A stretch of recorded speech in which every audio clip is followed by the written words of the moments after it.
We got to talk Texas recruiting because this weekend there's 27 official visitors. Justin Wells from Inside Texas. 10 of these guys are inside the top 100. So you're talking the top 1% of 1% of athletes in America. So how does Texas manage 27 official visitors all in the same weekend? Very carefully. Listen, you know, it's funny because we talked to a lot of these guys, coaches and assistants and staffers behind the scenes, sourcing, things of that sort. And it's a grind. It is really, this official visit window has really turned into a grind, not just for the players and the parents, prospects and that stuff, but for the coaches, for the staff. I mean, you're literally glued to the campus focusing on recruiting nonstop for an entire month. And so Texas tries to spread this out a little bit. Last weekend, they hosted, I want to say, between 10 and 12. Winded up getting 4 commitments out of that, which was a little bit of a surprise because we know that Sarkisian doesn't really push. Of course, a couple of those were specialists. So Jeff Banks lined his guys up. That was the shoot your shot weekend last year. Lamar Brown, Xavier Crowell, right? Some of those big names. This weekend there's going to be guys where I think Texas is in really, really good position with to close. They've hit a home run on a lot of these guys. They're just waiting for the closer to come in and get the final 3 outs. And the way they manage it is I think they space that out because they have one more the following weekend. They're only doing 3 this entire year, while other schools may host as many as 4, 5, and 6 official visit weekends. Texas is very strategic with how they kind of narrow this thing down. This weekend are going to be a bunch of guys that Texas is in a great spot for that I think they want to just build on that. You're talking about Felix Ojo. You're talking about Xavier Griffin. You're talking about Vodney Cleveland, Jalen Lott, Xavier Griffin, Dre Quinn. These are all guys that had been to Texas before. Texas feels like they're in a pretty good spot with most of them. And now you get to the nut cutting and figuring out everything, get those final questions answered before they go on to – a lot of these guys have decisions coming up in late June, early July, late July. And so Texas is really good about this. They're efficient about this. They don't just bring in guys to bring in official visitors. They are very strategic with this, and I think that's what helps them manage this craziness in this window. Could we see a 5-star commitment this weekend? And Yes. I'm looking Yes. at Felix Ojo. That's Yes. the one I'm looking at. Coming off that visit to Michigan, he's taken a couple other trips. I know he wants to make a summer decision. He hasn't exactly put a date down yet, but could this be one of those official visit commitments? Yes, actually, and you nailed it. Felix Ojo is the guy that we feel like is really trending to Texas. Look, he's been trending to Texas for months now, but Felix wanted to be thorough. He wanted to, enjoy the official visit process, this part of recruiting where you do get to go get wined and dined and get red carpet and all that fun stuff for a couple of days, rack up on a bunch of gear that you wind up giving to your teammates in high school and your friends and your family. Felix wanted to be thorough. Ohio State, Michigan, they were all in the mix. He was supposed to see Oklahoma in 2 weeks, but he decided to cancel that because he doesn't feel the need to even make that trip to Norman anymore. This will be his last official visit. And I think with him being the priority offensive tackle, him being the franchise left tackle specifically, this is big for Felix and this is big for Texas. I think they have been incredible. He snuck on campus for an unofficial back in April to watch a spring practice scrimmage type situation by himself, just to hang out with the offensive linemen, hang out with Kyle Flood. This kid has loved Texas for a while now. I think they really hit a home run. This kid was looking for an offer 2 summers ago when he came in an elite camp at 6'6", 6'7". Now he's the priority left tackle. They have been building ever since. He came in on junior day. They absolutely killed that visit as well. I think the family and everybody is aligned with Texas. I'm not saying it's going to happen this weekend, but I'm saying if a 5-star were to pop, I feel very comfortable that it would be Felix Ojo. All right. Now, you mentioned that last weekend you felt like the guys they had on campus were maybe a bit of a long shot and guys that they were taking a big swing at. But this weekend, 5-star linebacker Xavier Griffin's on campus. Do you not put him in kind of that same category? Or do you think Texas is more of a player for a prospect like Griffin?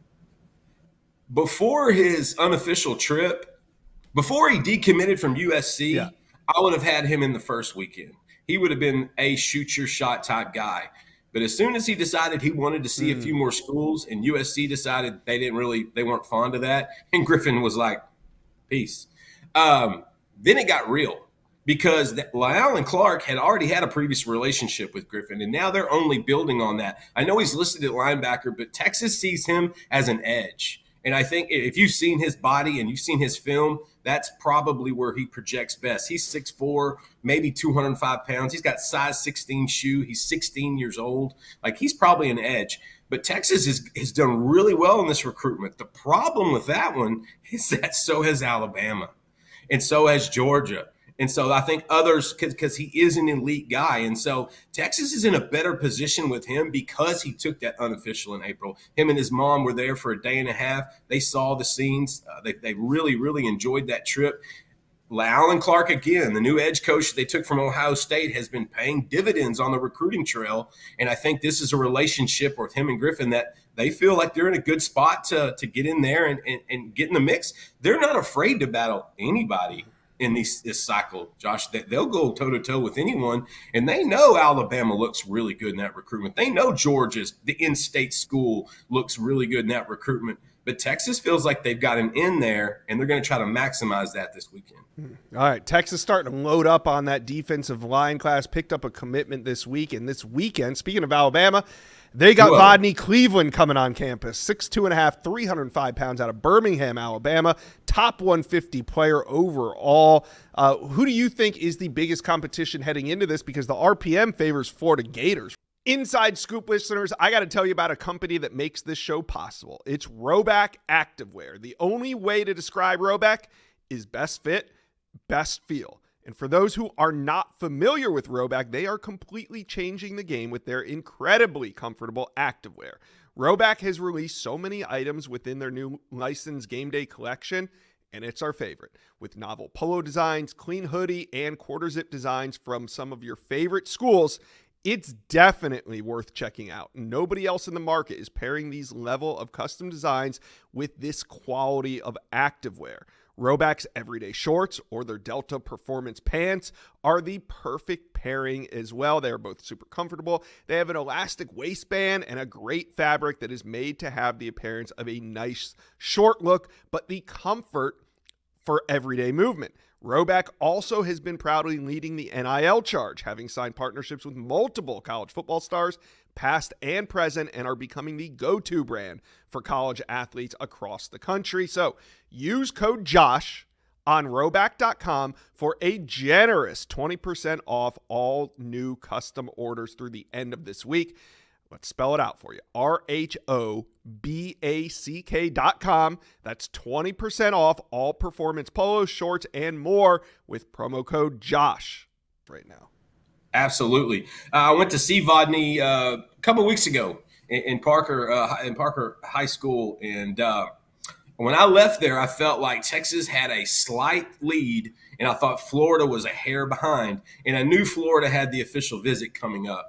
And that official visit did exactly what Florida needed to do. It solidified their spot with Vodney. They are squarely in it. I think this is going to come down to Texas and Florida. I think this is one of those two recruitments, one of those types of pursuits. And so I think Florida kind of has the lead now. And that's natural coming off the post-OV high. He'd been recruited by Florida long before Texas jumped into the mix. And so I think now they have probably nudged ahead. And I checked with him earlier a couple of days ago. I said, Vodney, I know Florida did a great job. Are you still set to come in and visit? Because remember, I was checking on Jaraylin McCoy, who had told me coincidentally he had canceled his visit because we knew that was a Texas-Florida battle as well, and him and Vodney were good friends.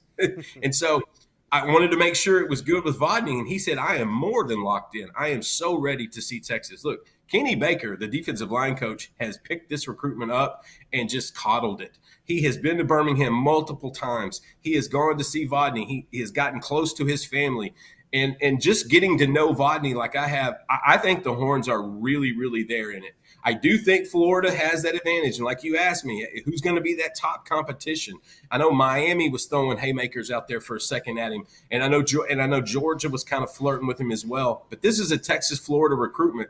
The biggest key this weekend is going to be, can Texas match what the Gators did last weekend? Because if they can, I think they can get that small edge back. And then like Vodney told me, he's got a decision coming in mid to late June. That could be at the end of this OV. I think Vodney kind of knows where he wants to go. I think he's just checking boxes to make sure he because remember, he's already made one commitment before to Alabama and decommitted. He doesn't want to do that again. I don't see that in his sights. He's going to make a decision, I think, fairly quickly after this official visit. That's how important getting him on campus this weekend is. All right, let's wrap this up with two in-state prospects we got to hit on before we get out of here. We're talking athlete Jalen Lott and interior offensive lineman Zayden Crimpin.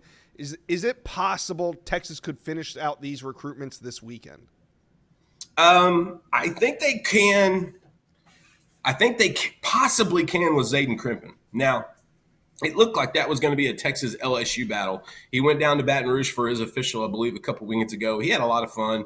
I don't know how much of a priority he is for the Tigers, but I know they really like him. And you're talking about a guy that can play all 5 spots on the offensive line. I know he's labeled as an interior lineman. Zayden Crimpin could play left tackle tomorrow. He could play right tackle. He could play center. That he could be the center take in this cycle. He is that important for Kyle Flood and the Horns. That A&M OV last weekend opened his eyes.